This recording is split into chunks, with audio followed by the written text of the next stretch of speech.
Salut à tous, ici Frédéric Morel. Bienvenue sur ma chaîne dédiée à la science et aux découvertes scientifiques. Si vous êtes passionné par l'exploration de notre univers et les avancées scientifiques, pensez à vous abonner. Aujourd'hui, on plonge dans un sujet fascinant qui repousse les limites de notre compréhension. Allons-y. Bonjour à tous, dans cette vidéo, je vais vous emmener dans un voyage fascinant à travers l'univers grâce au télescope James Webb. Nous explorerons ensemble les premières galaxies qui ont vu le jour après le Big Bang et découvrirons comment cet incroyable instrument détecter des regroupements d'étoiles. Préparez-vous à plonger dans les mystères de l'espace et à comprendre comment ces découvertes révolutionnent notre vision de l'univers. Restez avec moi pour en savoir plus. En scrutant des données recueillies par le James Webb sur l'amas de galaxies SMAC 0723, des chercheurs ont tenté de comprendre la structure des premières galaxies via la formation d'étoiles durant leur début. Le 12 juillet 2022, le télescope spatial James Webb nous émerveillait avec sa toute première image d'un champ profond, obtenu grâce à l'instrument NIRCam.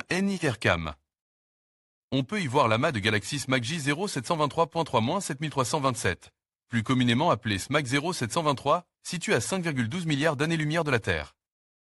Il avait déjà été observé par le télescope spatial Hubble en 2017. De nouveaux details ont été révélés lorsque l'image obtenue par James Webb a été dévoilée. Mais surtout, grâce à l'effet de l'antigravitationnel, l'image révélait d'autres galaxies encore jamais observées avec un tel niveau de details, dont certaines apparaissent telles qu'elles étaient lorsque l'univers était âgé de moins d'1 milliard d'années. Les amas de galaxies que nous avons examinés sont si massifs qu'ils deviennent les rayons lumineux passant par leur centre, comme l'avait prédit Reinstein en 1915.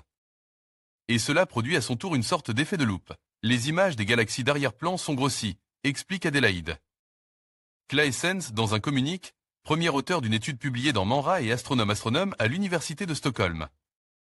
La première image d'un champ profond, Deep Field, de James Webb a permis d'identifier des galaxies très éloignées, jusqu'à plus de 13 milliards d'années-lumière de nous.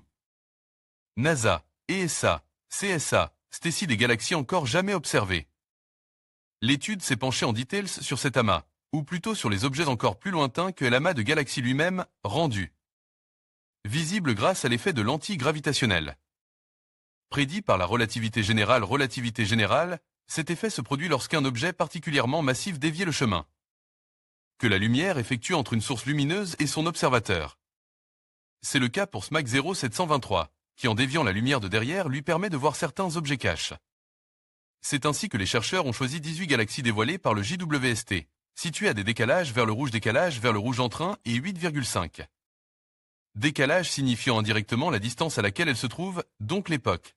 Plus un objet s'éloignait de nous, plus son spectre se décalait vers les hautes longueurs d'onde, donc vers le rouge. Dans le cas d'objets lointains, cet éloignement est directement lié à l'expansion de l'univers, qui tend à éloigner les objets les uns des autres. La loi de Hubble, le mètre permet de relier le décalage mesure avec la distance d'une galaxie. Le télescope spatial James Webb a capturé cette image de l'amas SMAC 0723. Les 5 galaxies, zoomées, sont si éloignées que nous les observons telles qu'elles étaient lorsque l'univers avait entre 1 et 5 milliards d'années. Aujourd'hui, l'univers a 13,7 milliards d'années. NASA, ESA, CSA, STECI dans les galaxies observées, les chercheurs ont ciblé le taux de formation des étoiles grâce à ce qu'on appelle des grumeaux stellaires, stellar clump, aussi appelés amas stellaires, des zones avec une forte densité d'étoiles, formées à une même période, tout en regardant aussi la forme des galaxies.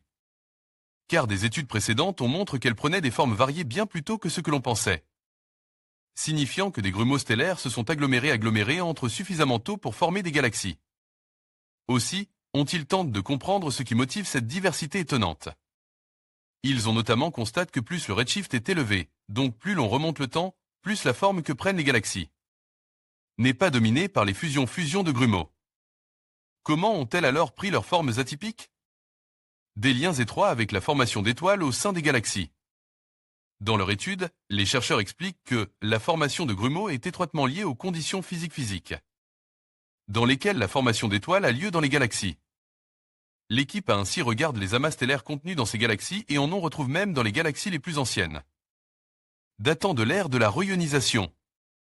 Ils ont ensuite comparé leurs observations à d'autres amas similaires trouvables dans l'univers local pour confirmer qu'ils regardaient bien des amas, puis ont étudié leurs propriétés, masse-masse, age, métallicite des étoiles. Image couleur de NIRCam, F090W, F150W, F200W, de l'AMAS MAC 0723. Les lignes bleues et rouges représentent les lignes critiques à Z égale 2 et Z égale 5, respectivement. Les galaxies sélectionnées sont représentées en blanc. Les 5 cas zoomant sur les 5 sources plus étendues détectées dans le cluster. MANRA 2023, Claessens et al.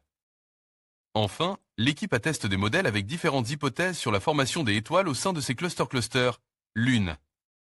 Supposant un éclatement instantané, comme dans les amas de l'univers local, et une autre supposant une formation continue sur 10 millions d'années. Et c'est le deuxième qui a le mieux reproduit les mesures effectuées. Un autre résultat obtenu concerne la durée de ces amas, ne dépassant pas 1 milliard d'années selon les chercheurs, probablement. En raison du fait qu'ils se forment dans des disques épais et gravitationnellement instables avec des fractions de gaz élevées. Ce qui signifie qu'ils sont dissous par de grands effets de cisaillement, sur des échelles de temps de centaines de millions d'années. Pour la suite, les chercheurs comptent sur l'amélioration des modèles de lentilles gravitationnelles, sur lesquels toute leur étude s'est basée.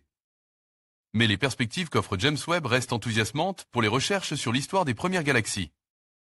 Les images du télescope spatial James Webb montrent que nous pouvons désormais détecter de très petites structures à l'intérieur de galaxies très lointaines et que nous pouvons voir ces amas dans bon nombre de ces galaxies. Le télescope change la donne pour l'ensemble du domaine de la recherche et nous aide à comprendre comment les galaxies se forment et évoluent, déclarait Angela Adamo, astronome à l'Université de Stockholm et co-auteur de l'étude. En conclusion, le télescope James Webb nous ouvre une fenêtre fascinante sur les débuts de l'univers, révélant des galaxies anciennes et des regroupements d'étoiles qui nous aident à mieux comprendre la formation et l'évolution de notre cosmos. Grâce à ses capacités avancées, il nous permet de poser des questions inédites et d'explorer des mystères qui ont longtemps échappé à notre compréhension. Les découvertes réalisées jusqu'à présent promettent de transformer notre vision de l'univers et d'approfondir notre connaissance des origines de la matière et des structures célestes. Restez avec nous pour suivre les prochaines révélations passionnantes du télescope James Webb.